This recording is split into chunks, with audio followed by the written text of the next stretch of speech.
Good evening everyone. दोस्तों स्वागत है आपका प्रेप पॉइंटर्स में। टुडे इज 24 सितंबर और आज प्रेप पॉइंटर्स में हम लोग ये टॉपिक करने वाले हैं। I am really sorry for the delay because आज कुछ टेक्निकल इश्यूज की वजह से ये वीडियो मुझे सेकंड टाइम रिकॉर्ड करनी पड़ रही है, जिसकी वजह से थोड़ा सा डिले हो गया है। बट एनीवेज आगे से हम लोग रेगुलर रहेंगे। तो कौन कौन से टॉपिक आज हम लोग डिस्कस करने वाले हैं? CSEAM तो बेसिकली क्या है? Child sexual exploitative and abuse material. तो चाइल्ड पोर्नोग्राफी वाले पर्सपेक्टिव से हम इसको हम लोग पढ़ने वाले हैं। सुप्रीम कोर्ट ने अभी बड़ा ही इंपॉर्टेंट ऑब्जर्वेशन यहाँ पे किया है। उसके अलावा कोडियट्टम के बारे में बात करेंगे, जो कि केरला का एक ट्रेडिशनल थिएटर डांस फॉर्म होती है, उसके बारे में बात करेंगे। उसके अलावा रोबोटिक म्यूल्स, जो अभी इंडियन डिफेंस फोर्सेज के अंदर हम लोग इंक्लूड करने वाले हैं। This is going to be a part of modernisation of Indian defence forces. Periodic labour force survey के बारे में थोड़ा सा बात करने वाले हैं। इकोनॉमी से कुछ टर्म्स आज हम लोग सीखेंगे यहाँ से। World gorilla day, INS Tarini क्या है, और स्टेफिलोकोकस ओरिस ये क्या है। 2 दिन पहले भी हम लोगों ने टॉपिक पढ़ा था जिसमें एंटी माइक्रोबियल रेजिस्टेंस की बात हम लोगों ने की थी, तो उसी कॉन्टेक्स्ट में थोड़ा सा हम इस टॉपिक को पढ़ेंगे। चलिए बात करते हैं child sexual exploitative and the abuse material, मतलब CSEAM, ये इसकी शॉर्ट फॉर्म होती है SCEAM। मामला क्या है? मामला बेसिकली मद्रास हाई कोर्ट से चलता है, और अभी मद्रास हाई कोर्ट के अंदर एक केस चल रहा था। उस केस के दौरान मद्रास हाई कोर्ट ने ये कहा है कि भाई किसी चाइल्ड पोर्नोग्राफिक मटेरियल को अपने पास रखना ये पोक्सो एक्ट के अंदर इंक्लूड नहीं होता है। मेयर पोजेशन और storage of pornographic material involving children is not an offence under the POCSO act. मतलब अगर किसी ऐसी पोर्नोग्राफी को आप अपने पास रखते हो, उसको डाउनलोड करते हो, स्टोर करते हो, जिसके अंदर एक बच्चा इन्वॉल्व होता है जो कि 18 less than 18 years of age होता है, वो पोक्सो एक्ट के अंदर ऑफेंस नहीं माना जाता। ऐसा मद्रास हाईकोर्ट ने कहा। अब भाई इसके बाद मामला पहुंचा सुप्रीम कोर्ट में, और सुप्रीम कोर्ट ने सीधा सीधा कहा, डायरेक्ट कहा है कि किसी भी कंटेंट को स्टोर करना, ठीक है जी, उसको डिस्ट्रीब्यूट करना, उसको डाउनलोड करना, उसको फैलाना, ये सारी की सारी चीजें हम लोग चाइल्ड पोर्नोग्राफी के अंदर इंक्लूड करेंगे, और ये सारे का सारा पॉक्सो एक्ट के अंदर भी आएगा। ठीक है, तो मद्रास हाई कोर्ट के डिसीजन को सुप्रीम ने कोर्ट ने रिवर्स कर दिया है। ये कहा है सुप्रीम कोर्ट ने, किसी भी ऐसे मटेरियल को जो कि चाइल्ड पोर्नोग्राफी के अंडर में आएगा, अगर आप किसी कंटेंट को डाउनलोड करते हो, उसको अपने लैपटॉप या कंप्यूटर में रखते हो, उसको आगे डिस्ट्रीब्यूट करते हो, वो सभी भी ऑफेंस माने जाएंगे अंडर पॉक्सो एक्ट। मद्राई का हाई कोर्ट ने ऐसा क्यों कहा है, इसके ऊपर भी सुप्रीम कोर्ट ने थोड़ी सी डांट लगाई है मद्रास हाई कोर्ट को, क्योंकि ऑलरेडी हमारे यहाँ पे प्रोविजन एक्चुअली है। अगर आप पोक्सो एक्ट का सेक्शन 15 पढ़ेंगे ना, तो उसमें साफ साफ लिखा हुआ है कि पोर्नोग्राफिक मटेरियल को स्टोर करना और पोजेस करना, ये दोनों ही क्रिमिनल कैटेगरी में आते हैं। इवन हमारा जो IT एक्ट है, उसका जो सेक्शन है 67B, इसके अंदर भी कहा गया है कि अगर आप चाइल्ड पोर्नोग्राफी को इंटरनेट पे ब्राउज करते हो या चाइल्ड पोर्नोग्राफी क्रिएट करते हो, तो ये भी पोक्सो एक्ट के अंदर माना जाएगा। लेकिन इन दोनों ही चीजों को मद्रास हाईकोर्ट ने इग्नोर कर दिया और उसने अपना वर्डिक्ट सुना दिया। हालांकि बाद में सुप्रीम कोर्ट ने इसको चेंज कर दिया। तो अभी फिलहाल सुप्रीम कोर्ट ने क्या कहा है? सुप्रीम कोर्ट ने ये दो जो मेजर चीजें मतलब मैंने आपको बता ही दी। सुप्रीम कोर्ट ने ऐसा क्यों कहा? सुप्रीम कोर्ट ने यह कहा कि देखिए, ठीक है आप चाइल्ड अब्यूज नहीं कर रहे, वो अलग बात है, लेकिन अगर आप चाइल्ड पोर्नोग्राफी वाले कंटेंट को डाउनलोड कर रहे हो अपने मोबाइल में, लैपटॉप में, उसको स्टोर करा हुआ है, तो ये आपका इंटेंट दिखाता है, आपका इरादा क्या है वो शो करता है। इरादे आपके नेक नहीं हैं, तो हो सकता है फ्यूचर में आप चाइल्ड अब्यूज करोगे भी, क्योंकि अगर आप ऐसी वीडियो देख रहे हो तो। अब इसके अंदर यह एक आर्गुमेंट दिया गया था कि साहब अगर कोई प्राइवेट में पोर्नोग्राफी देखता है, ठीक है, तो फिर उससे हमें क्या मतलब है? कोर्ट ने यह कहा, देखिए अगर आप 18+ पोर्नोग्राफी देखते हो प्राइवेट में जाके तो कोई दिक्कत नहीं है, लेकिन अगर आप बच्चों की पोर्नोग्राफी अगर आप देख रहे हो 18+ से एज वाला, मतलब अगर आप उस देख रहे हो, तो वो भी हम लोग पोक्सो एक्ट के अंदर इंक्लूड करेंगे, ये कोर्ट ने कहा है। और सीधी सी बात है, अभी हमारे यहाँ पे लेजिस्लेशन को बनाना तो पार्लियामेंट का काम होता है, तो सुप्रीम कोर्ट ने अभी पार्लियामेंट को भी ये कहा है कि जो हमारा पोक्सो एक्ट है, ठीक है, उसके अंदर जो चाइल्ड पोर्नोग्राफी टर्म यूज की गई है उसको रिप्लेस किया जाए CSEAM के द्वारा, ताकि उसको थोड़ा एक्सपेंड किया जा सके। देखिए सुप्रीम कोर्ट एक फाइनल अथॉरिटी होती है किसी भी कानून की, किसी भी लैंग्वेज जो कि कानून की लैंग्वेज होती है, उसका फाइनल इंटरप्रिटेशन सुप्रीम कोर्ट करता है। तो चाइल्ड पोर्नोग्राफी जो टर्म यूज की गई है पोक्सो के अंदर, उसका एक्चुअली मतलब है सीसीम। ठीक है, ये सुप्रीम कोर्ट ने कहा है कि, और पार्लियामेंट को भी निर्देश दे दिए गए हैं, बहुत जल्दी शायद पार्लियामेंट उसके अंदर चेंज कर भी देगी। चलिए थोड़ा आगे बढ़ते हैं। कोडियट्टम, कोविड-19 पेंडेमिक के दौरान एक ग्रुप बनाया गया था, चोलियट्टम। ये चोलियट्टम उन लोगों का ग्रुप है जो कि कोडियट्टम डांस थिएटर को परफॉर्म करते हैं। क्योंकि धीरे धीरे क्या हो रहा है, केरला के अंदर, और लाइक पूरे इंडिया में की बात कर ले या केरला के अंदर, जो ये कोडियट्टम ट्रेडिशनल डांस फॉर्म है धीरे धीरे खत्म होता जा रहा है। नई जनरेशन के लोग इसको पसंद नहीं करते हैं, इसके अंदर पार्टिसिपेट नहीं करते हैं, सीखते नहीं हैं। तो इस चोलियट्टम ग्रुप ने जिम्मेदारी लिया कि हम इसको फैलाएंगे, अवेयरनेस वगैरह वो सब करेंगे। तो ये लगातार जो है अलग अलग तरीके से परफॉर्मेंस करते रहते हैं। और इस समय जो इनकी नाट्य मंडली है, जो थिएटर मंडली है, उसने जो है नट्टायोणम 2024 करके अभी कोडियट्टम का सेकंड एडिशन किया है। तो उस पर्सपेक्टिव से आपको कोडियट्टम के बारे में पता होना चाहिए। यूपीएससी में आर्ट एंड कल्चर वाले सेक्शन से खूब सवाल पूछे जाते हैं, ट्रेडिशनल डांस फॉर्म से या किसी म्यूजिक फॉर्म से सवाल आते रहते हैं। तो कोडियट्टम क्या है? तो कोडियट्टम एक ट्रेडिशनल परफॉर्मिंग आर्ट है, केरला से बिलोंग करती है। केरला में एक और क्लासिकल डांस होता है, इंडिया के अंदर क्लासिकल डांस इसमें से केरला से बिलोंग करता है। उसका नाम क्या है वो तो मुझे कमेंट सेक्शन में बताओगे, बड़ा फेमस है। हालांकि कोडियट्टम पुराना है काफी ज्यादा, लेकिन ये फिर भी उतना फेमस नहीं हो पाया जितना केरला के अंदर दूसरे ट्रेडिशनल डांस फॉर्म हो गए। इसके कुछ रीजंस भी हैं जो मैं बात करूंगा। तो कोडियट्टम को ऐसा माना जाता है कि कम से कम 2000 साल पुराना डांस है कोडियट्टम, जो केरला के अंदर हम लोग थिएटर आर्ट फॉर्म में करते हैं।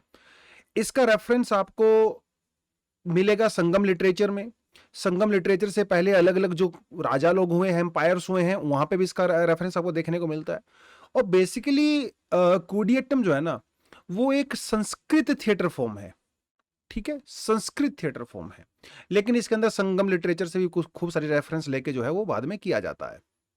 और इतना ही पुराना है ये, 2001 के अंदर यूनेस्को ने इसको डिक्लेयर कर दिया था as a masterpiece of oral and the intangible heritage of humanity. अब देखिए, मैंने आपको पहले बताया केरला के अंदर दूसरा भी क्लासिकल डांस फॉर्म होता है, वो ज्यादा पॉपुलर हो गया all over India, all over the world. ये उतना थोड़ा कम हो पाया उसके कंपैरिजन में। इसका एक रीजन ये है कि जो कोडियट्टम है ना, वो कुछ खास कास्ट के लोगों के द्वारा ही परफॉर्म किया जाता है। ये भी इसका एक रीजन नजर आता है। जैसे चकियार्स, ठीक है, हिस्टोरिकली चकियार जो कास्ट है, ये लोग ही परफॉर्म करते हैं कोडियट्टम को। जो महिलाएं होती हैं उनको बोला जाता है नंगी यरम्मा। ठीक है, ये थोड़ा आप ध्यान रखें इसमें।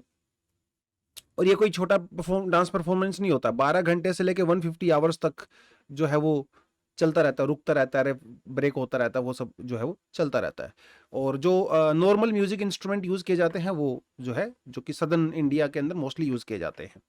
दो बहुत इंपॉर्टेंट कैरेक्टर हैं, मनुर माधव चकियार एंड द मणि माधव चकियार। ठीक है, जो कि बड़े फेमस फिगर रहे हैं, पद्म विभूषण वगैरह इनको मिला है, तो वो थोड़ा नाम याद रख सकते हो। चलिए, रोबोटिक्स म्यूल पिक्चर आप देखिए जरा, ये आपने थोड़ा बहुत यूट्यूब पे करके भी देखा हो। तो इसकी 4 टांगे होती है भैया, और ये वजन होता है। ठीक है, जैसे गधे खच्चर होते हैं उनके द्वारा मतलब यूज करते हैं। ट्रेडिशनली क्या होते हैं, जो इंडियन आर्मी जैसे लद्दाख में या हिमाचल में हिली एरियाज में आपको कोई सामान लेके जाना है, ठीक है, जहाँ पे ट्रक नहीं जा सकते, जहाँ पे यूजुअल व्हीकल नहीं जा सकते, तो हम लोग क्या करते थे, उसको गधे और खच्चरों का यूज किया करते थे सामान ढोने के लिए।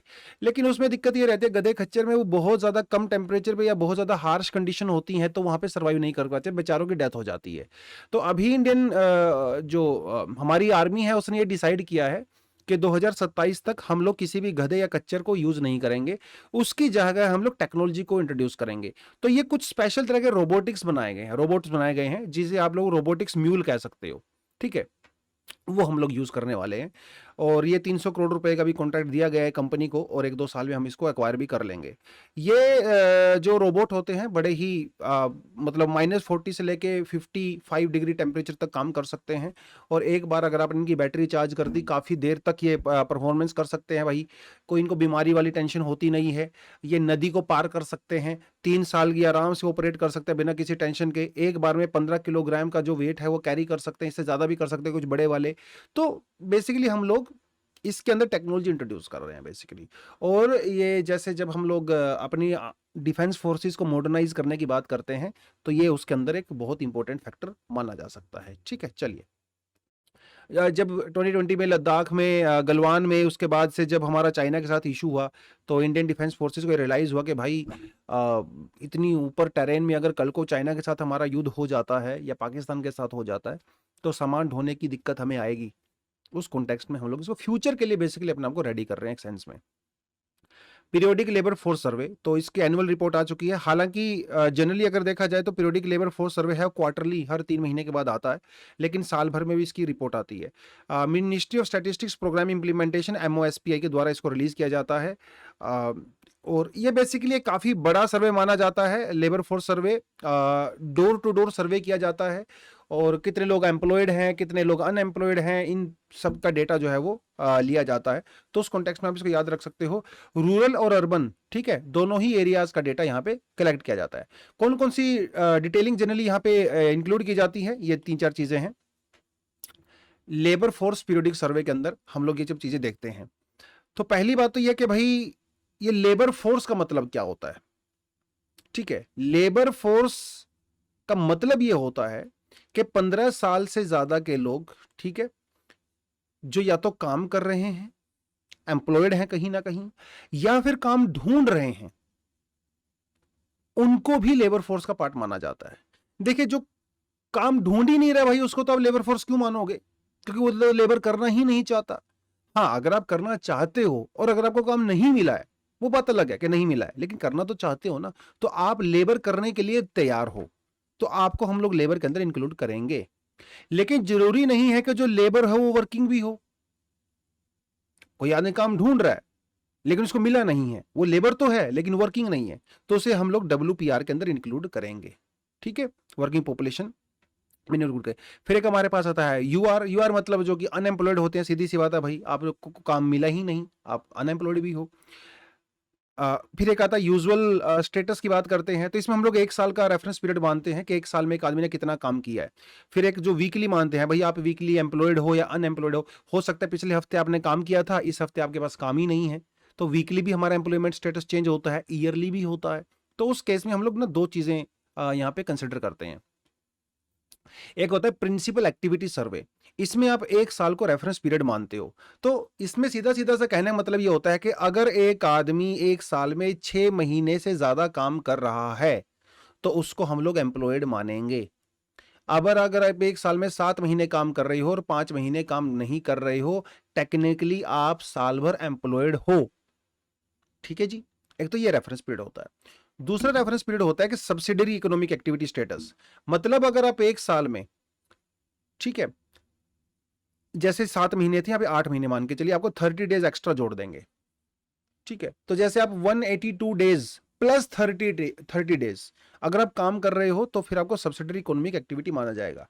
आप ये बात ध्यान रखें कि जब हम लोग ये कहते हैं कि कोई आदमी एम्प्लॉयड है या हमारे देश में इतनी एम्प्लॉयमेंट है, इसका मतलब ये नहीं होता कि उस आदमी को साल भर काम मिला है। इसका सिंपली मतलब ये होता है, अगर वो आदमी 182 डेज से ज्यादा काम कर रहा है, तो वो साल भर के लिए एम्प्लॉयड माना जाता है। ठीक है, ये कुछ टेक्निकल चीजें इसके अंदर हम लोग देखते हैं। चलिए, गोरिल्ला डे 2024, तो 24 सितंबर को वर्ल्ड गोरिल्ला डे मनाया जाता है। इतना आपने इसको याद रखना है। तो किसी भी दिन को हम लोग क्यों मनाते हैं, योगा, गोरिल्ला या किसी दिन को क्यों मनाते हैं, क्योंकि भाई लोगों को अवेयर करवाना है ना, उसके लिए अवेयरनेस फैलानी है। तो गोरिल्लाज को दुनिया भर में डेंजर है। ठीक है, लोग इनकी लीगल ट्रेडिंग करते हैं, इनको मारते हैं, डिफरेंट चीजों के लिए इनकी ट्रैफिकिंग होती है। तो एक अवेयरनेस के लिए जो है ये बेसिकली किया जाता है। तो 2 तरह के गोरिल्ला जनरली पाए जाते हैं, वेस्टर्न गोरिल्ला और जो है ईस्टर्न गोरिल्ला, या फिर आप इसको 2 कैटेगरी में डिवाइड कर सकते हैं, जो माउंटेन है, जो पहाड़ों में रहने वाले हैं, या जो प्लेन एरिया में, लोलैंड में रहने वाले गोरिल्लाज होते हैं। यूजुअली आपका अफ्रीका में काफी देखने को मिलते हैं, युगांडा, रवांडा वगैरह में देखने को मिलते हैं। ये अर्बीवोर्स होते हैं, तो घास पत्ते ही खाते हैं। 35 से 40 जो है इनकी एज लाइफ स्पैन होता है। अगर हाँ ये कैप्टिविटी में रहते हैं, किसी जू वगैरह में कहीं भी इनको रखते हैं हम लोग, तो थोड़ा सा 4-5 साल एक्स्ट्रा ये लोग जी सकते हैं, क्योंकि वहाँ पे डाइट वाइट इनकी थोड़ी अच्छी होती है, टेंशन कम होती है, स्ट्रगल कम होता है उस केस में। गोरिल्ला बहुत स्मार्ट होते हैं। काफ़ी इंटेलिजेंट होते हैं और ये लैंग्वेज भी का भी यूज़ करते हैं, विजुअलाइजेशन का भी यूज़ करते हैं, वोकलाइजेशन का यूज़ करते हैं, फेशियल एक्सप्रेशन का यूज़ करते हैं, जेस्चर्स का यूज़ कर सकते हैं और इतने स्मार्ट होते हैं, इंटेलिजेंट होते हैं कि ये टूल्स वगैरह का भी यूज़ कर सकते हैं। साइन लैंग्वेज अगर आप इनको सिखाना चाहो ना, साइन लैंग्वेज भी सीख सकते हैं गोरिल्ला, तो काफ़ी दिमाग वाले होते हैं। बट वही है, डिफोरेस्टेशन की वजह से, इलीगल हंटिंग वगैरह की वजह से लगातार घटते चले जा रहे हैं और गोरिल्ला ह्यूमंस के साथ काफ़ी ज़्यादा डीएनए शेयर भी करते हैं, जिसकी वजह से कुछ डिसीज हैं जैसे खासकर इबोला वगैरह जो कि इंसानों को होता है, वो गोरिल्लाज को भी हो सकता है इबोला। ठीक है, चलिए।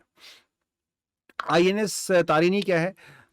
बेसिकली आईएनएस तारिणी एक इंडियन नेवल शिप है और इस शिप का यूज अभी किया जाएगा पूरी दुनिया का चक्कर काटने के लिए, तो सेल अराउंड द वर्ल्ड।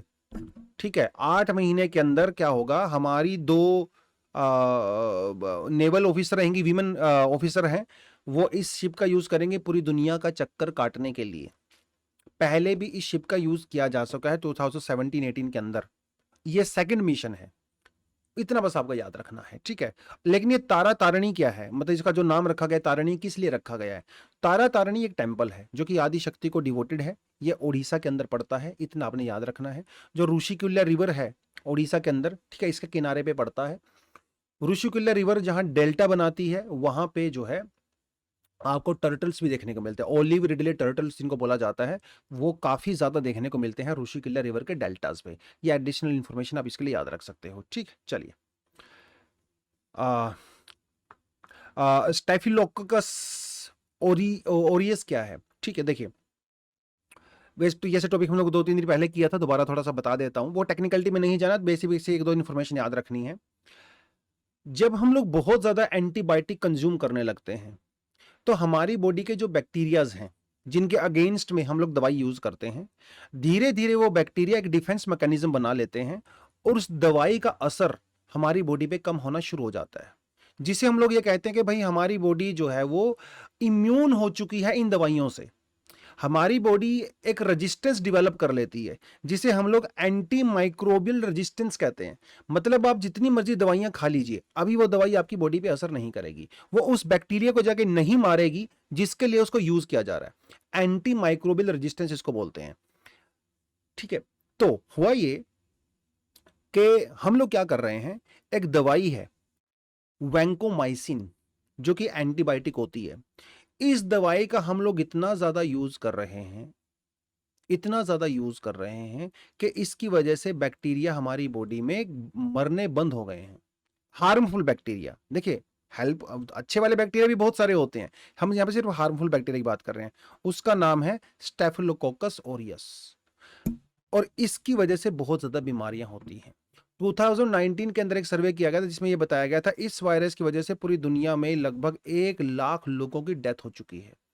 तो हमारी बॉडी जो है, इंसानों की बॉडी धीरे धीरे एंटी माइक्रोबियल रेजिस्टेंस डेवलप कर रही है, तो दवाइयों का असर बंद हो जाएगा फ्यूचर में। इसीलिए हमें और ज्यादा स्ट्रॉन्ग दवाइयां बनाने की जरूरत है या फिर इसके यूज को हम लोग कम करें। तो अभी एक तो रिकमेंडेशन यही आई है कि भाई ये जो एंटीबायोटिक हम लोग खाते हैं ना, इनको पूरी तरह से बंद कर दिया जाए। मतलब खासकर ये वाली जो ऊपर मैंने जो आपको नाम बताया है, कम से कम ये तो बंद करें और साथ के साथ जो है और स्ट्रॉन्ग वाली जो है नई एंटीबायोटिक जो है हम लोग बनाएंगे। उस कॉन्टेक्स्ट में आप इसको याद रख सकते हो। ठीक है, तो इस बैक्टीरिया के बारे में थोड़ा सा जो आप जान सकते हो, स्टेफिलोकोकस ऑरियस क्या है।